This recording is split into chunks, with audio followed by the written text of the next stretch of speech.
Well, hello, my weirdo comrades, or indeed our weirdo comrades, because Natalie is here tonight as well. She's behind the camera. Say hi, Nak. Hi, Nak. Hi, Nak. Okay, guys, so here we are. We're in, not too far from where we live. We're going to the Skull Hole. We're bringing you to the Skull Hole, you know, because you might want to bring your car up this laneway and break it, but we'll break our car going up here so you can see it. Anyhow, there's some interesting stuff about here. So this is what's known as Rathmichael Cemetery, or the Skull Hole is what it's locally called, and I think that's what people generally call it around here, Knock, isn't it? The Skull Hole. Yeah. And we're going to bring you up here, up this laneway, and we're going to show you why it's called the Skull Hole. We're going to tell you a little bit about the history of it. Now, I must say, I'm not a history teacher. I know a little bit about the history here. Natalie knows a little bit about the history here. You can tell I'm not a history teacher. There are no corduroy pants in the making of this video used, okay? So, but we are going to try and tell you a bit. So come on with us. We're going to go up the laneway and then we're going to take a look at the Skull Hole.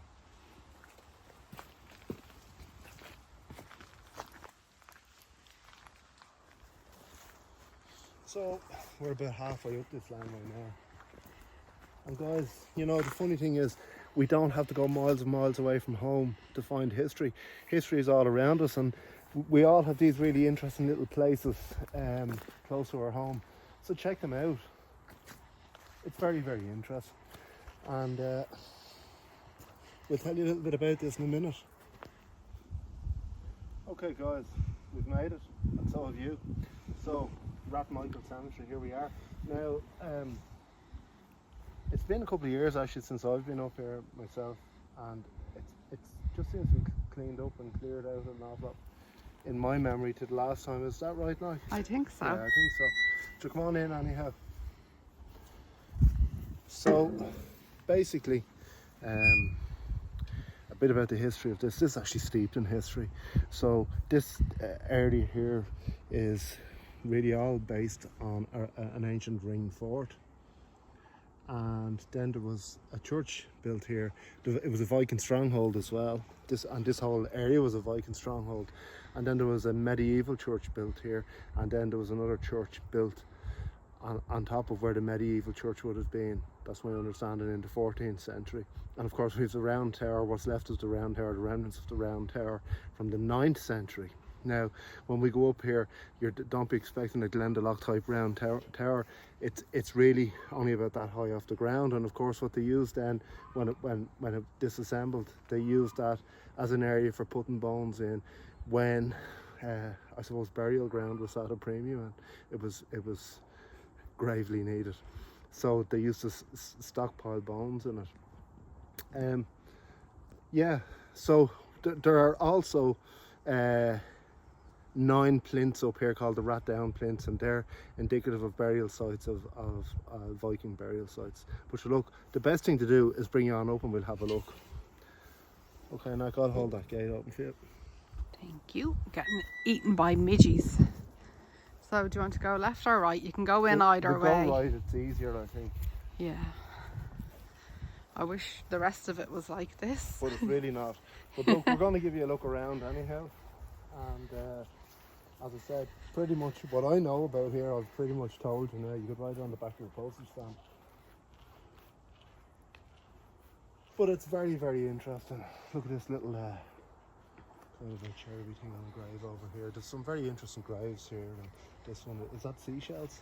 Seashells here on the cross. It's lovely. Yeah.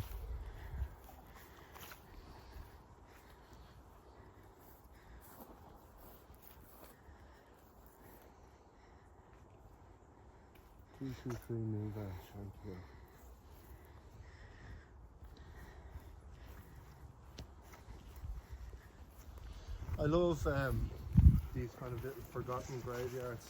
I find them incredibly interesting. But look, yeah, everywhere there's stuff waiting for you to break your neck over, okay?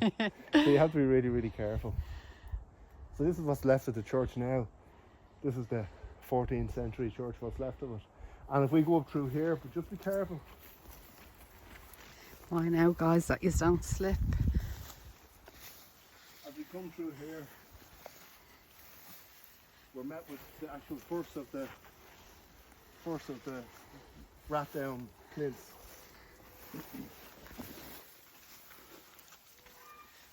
Yeah. Viking burials. What are they, Viking burial slabs? Yeah, they indicate Viking burial slabs. And of course, guys, what graveyard would it be without a yew tree?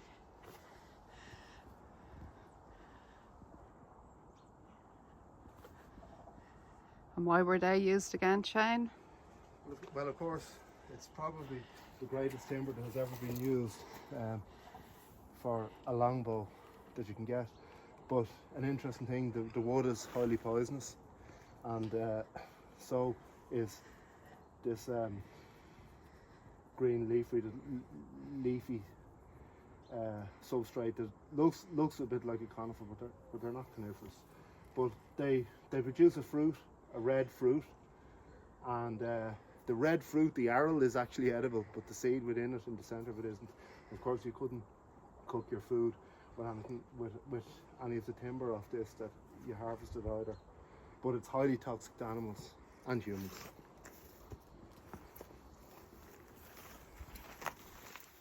So here we're moving on to the additional Rathdown slabs. Quite a few things to fall over. And there's 9 of them in total. There's another cross with lots of shells on. Really interesting. Well worth breaking your neck to come up and have a look. Oops. Yeah, it is worth kind of look. If you're coming up here, the only thing is take your time, because there are a lot of graves with spiky stuff sticking out, and if you slip and fell, it'd make for a great headline in a newspaper. But You may impale yourself. Yeah, here are the additional Rathdown slabs.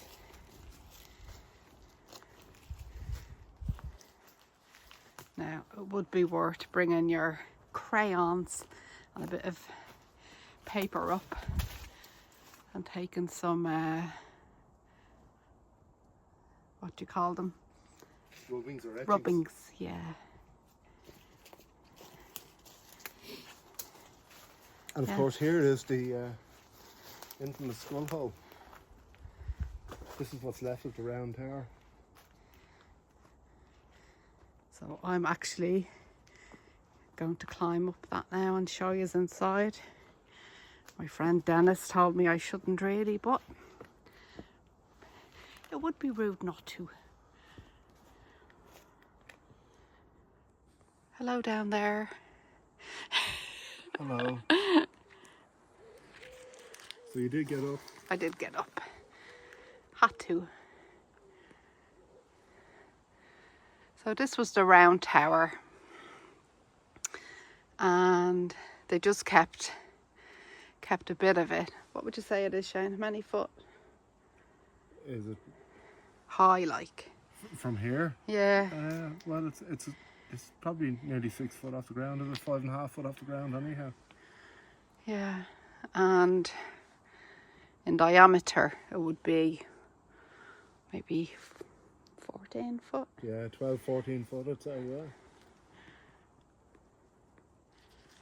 Yeah, so imagine this used to be full of bones and everything.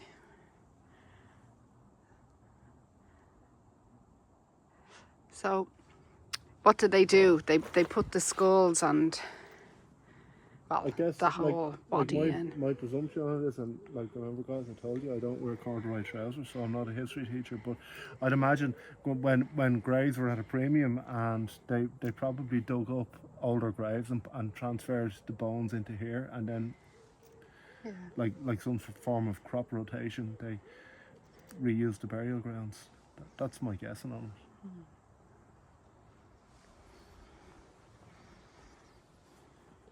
But it's an incredible place, and it's like there's so much history here, isn't there? Like, I mean, what are we going through here? Like in the period of time that we've come in here, we've discussed ancient ring forts that it's all set upon.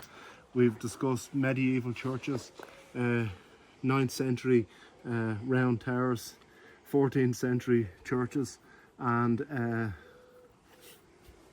remnants of Viking existence and a Viking stronghold that was here.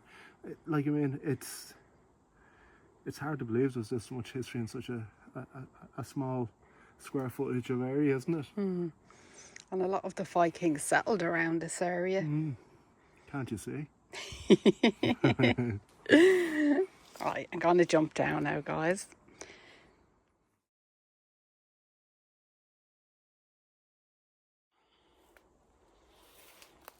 Now I made it down in one piece. Isn't that cute? John, Mary and Michael Butler.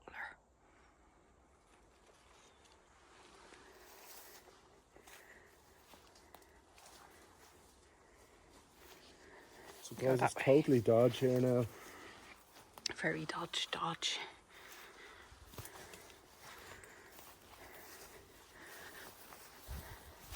Oops. Just at the back of the skull hole.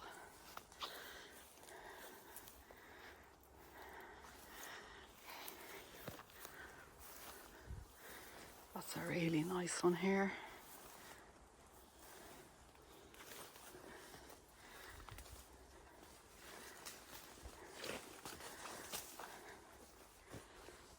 Around the front of this one.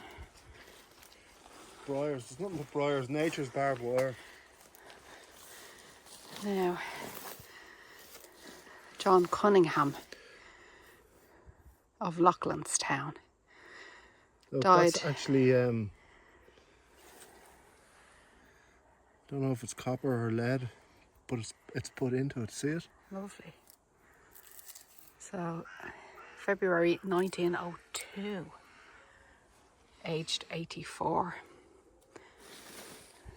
And his parents, Patrick and Catherine Cunningham, and also his son Patrick and his wife. Oh, isn't that a lovely name there? Honora. She died the 9th of October 1914, aged 81. They all had good long lives. What's this one? Dora Lamb of Castle Street in Dalkey, and that's 1850.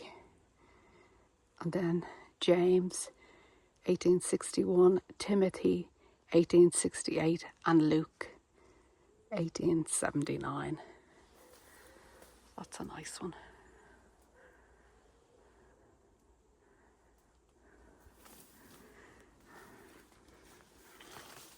My parents actually bought a house from a Mr. and Mrs. Lamb, so I wonder, are they any relation?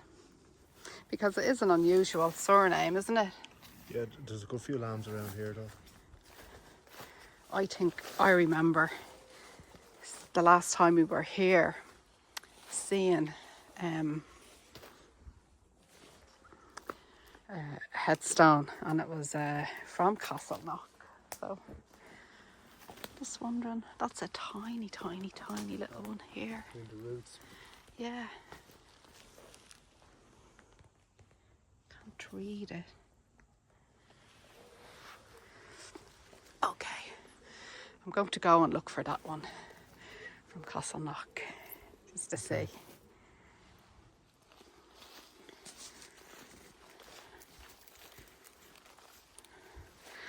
You wouldn't want to get a whack of that in the face. That's pretty heavy. Sorry, fingers in the way. That's unusual. That's an old one. Oh, it's not actually that old. It's 1979.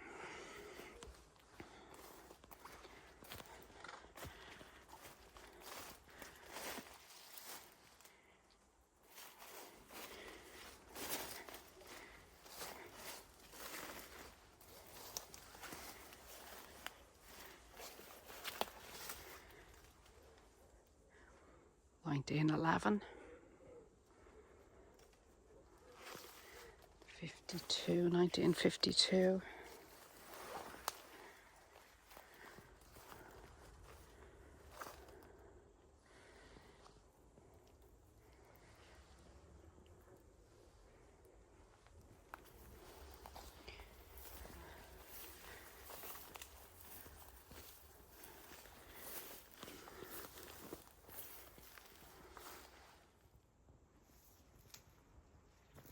So guys, that's about it. We're going to sign off now. Do you know what? We might come back here in the winter and show it to you in the winter because it's so different, isn't it?